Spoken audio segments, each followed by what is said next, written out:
With compound inequalities, sometimes you have special cases. So when you have your and your or, for and, you usually graph them separate and see what they have in common. Well, sometimes they're not going to have any intersection. They won't have any numbers in common. When that happens, then you end up with an empty number line. Nothing will be shaded. Your answer will be no solution. With or inequalities, sometimes when you graph them, since you're graphing them on the same line right away, everything ends up shaded. So the whole line ends up shaded. And when that happens, your solution is all real numbers. So here we're going to look at two of the special case examples. Right away with number 1, I know that's an and inequality because it doesn't have the word or in it. I'm going to separate it into two problems. So I have 9 is less than or equal to 7 minus x, and 7 minus x is less than or equal to negative 1. Now I can solve those two problems.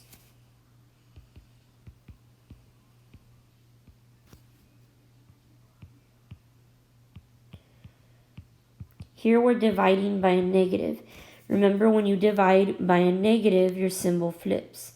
So it becomes negative 2 is greater than or equal to x. And then if you fix the format, x is less than or equal to negative 2.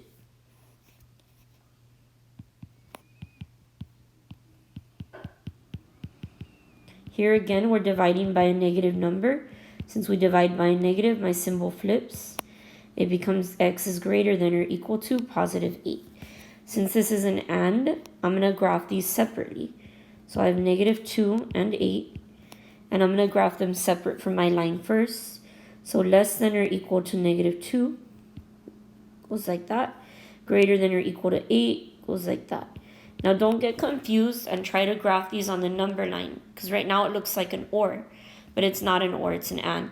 So we want to see what they have in common.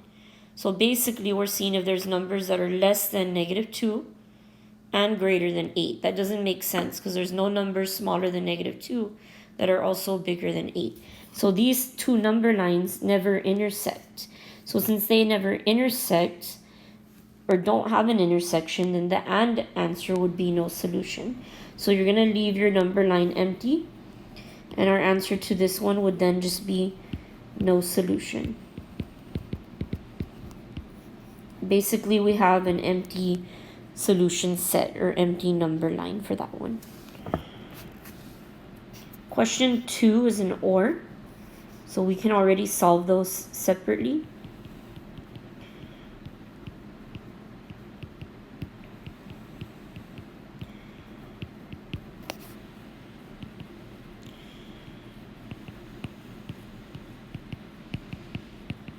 Here when we divide by negative 3, we're dividing by a negative.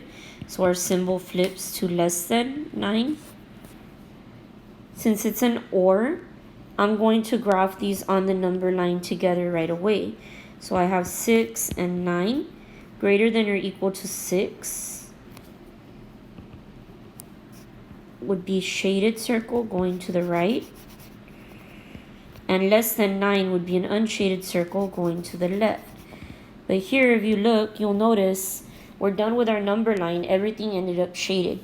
And even though 9 had an open circle, it was shaded when we went to the right from 6. So our whole number line ends up shaded. When that happens, your solution is all real numbers. So we're not going to put a greater than or equal to 6 or a is, sorry, that should be an a, or a is less than 9 in our answer.